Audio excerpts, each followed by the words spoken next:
Hello everyone, welcome to class series. और आज के इस वीडियो में हम difference between endocytosis and exocytosis को देखेंगे।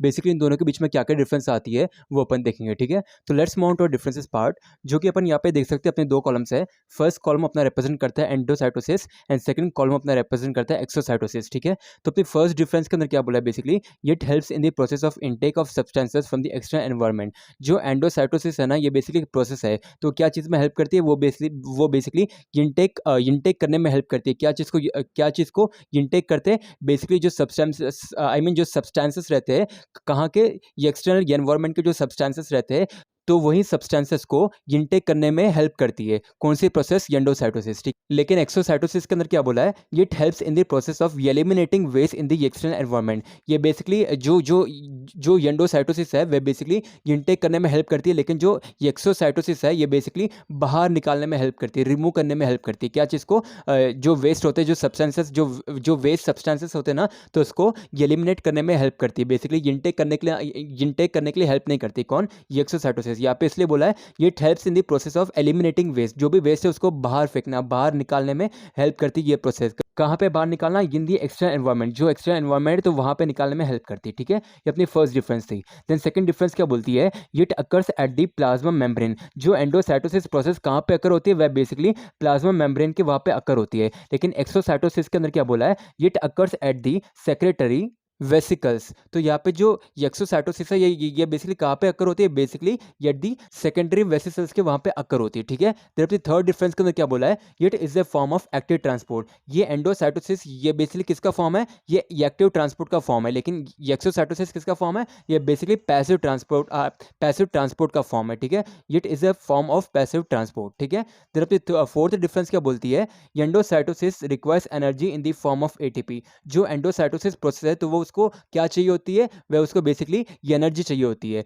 और वो एनर्जी किसके फॉर्म में रहती है, ये एटीपी के फॉर्म में रहती है। लेकिन एक्सोसाइटोसिस को तो जो एनर्जी होती है वो तो चाहिए ही नहीं होती है। ठीक है, तो इसलिए बोला यहाँ पे exocytosis does not require energy. यहाँ पे बेसिकली एनर्जी की रिक्वायरमेंट नहीं होती है।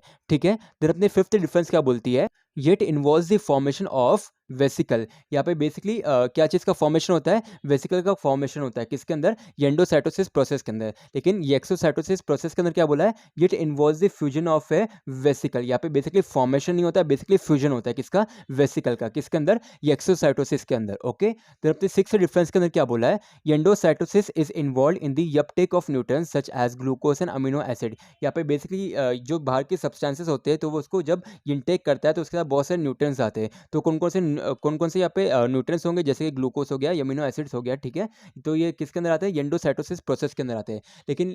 लेकिन एक्सोसाइटोसिस प्रोसेस के अंदर क्या बोला है, exocytosis is involved in the secretion of proteins and lipids. यहाँ पे बेसिकली सेक्रेशन होता है ना, किसका, जो वेस्ट सब्सटेंसेस होते हैं तो उसका सेक्रेशन होता है। तो कौन कौन से होते हैं, वो बेसिकली प्रोटीन्स होते हैं, लिपिड्स होते हैं। ओके, देन सेवेंथ डिफरेंस क्या बोलती है अपनी, phagosomes type of vesicle are form. यहाँ पे बेसिकली कौन से टाइप ऑफ वेसिकल फॉर्म होते हैं, किसके अंदर, एंडोसाइटोसिस के अंदर बेसिकली फैगोसम्स टाइप के वेसिकल फॉर्म होते हैं। ठीक है, लेकिन एक्सोसाइटोसिस के अंदर क्या बोला है, secretory vesicles type of vesicle are form. तो यहाँ पे आप लिख सकते हैं बेसिकली आर, और यहाँ पे भी आप लिख सकते हैं आर। ठीक है, प्रॉपर सेंटेंस हो जाएगा। तो यहाँ पे बेसिकली एक्सोसाइटोसिस के अंदर कौन से टाइप ऑफ वेसिकल फॉर्म होते हैं, ये basically secretory type of vesicle form होते हैं। किसके अंदर, एक्सोसाइटोसिस के अंदर। ओके, देन अपनी एट्थ डिफरेंस क्या बोलती है, endocytosis can occur at the different locations on the cell surface. एक सेल के सरफेस में अलग अलग लोकेशंस पे, अलग अलग जगह पे एंडोसाइटोसिस जो प्रोसेस होती है वह अकर हो सकती है। जरूरी नहीं कि मतलब ये की जगह पे अकर होगी। ठीक है, लेकिन एक्सोसाइटोसिस के अंदर क्या बोला है, exocytosis usually occurs at the specific sites of A plasma membrane. जो सेल का सरफेस होता है तो वहाँ पे जो प्लाज्मा मेम्ब्रेन होता है ना, तो वहाँ पे कुछ एक पर्टिकुलर साइट में, पर्टिकुलर एरिया के अंदर अकर होता है। कौन, ये एक्सोसाइटोसिस। ओके, देन अपनी नाइन्थ डिफरेंस क्या बोलती है, endocytosis can be involve in the transport of extra cellular matrix components. जो एंडोसाइटोसिस है वो क्या चीज़ में भी इन्वॉल्व हो सकती है, वो बेसिकली ट्रांसपोर्ट कैरी ऑन करने के लिए भी इन्वॉल्व हो सकती है। किसका, एक्स्ट्रा सेलुलर मैट्रिक्स कंपोनेंट्स का। लेकिन एक्सोसाइटोसिस के अंदर क्या बोला है, exocytosis can be involve in the formation and maintenance of the extra cellular matrix.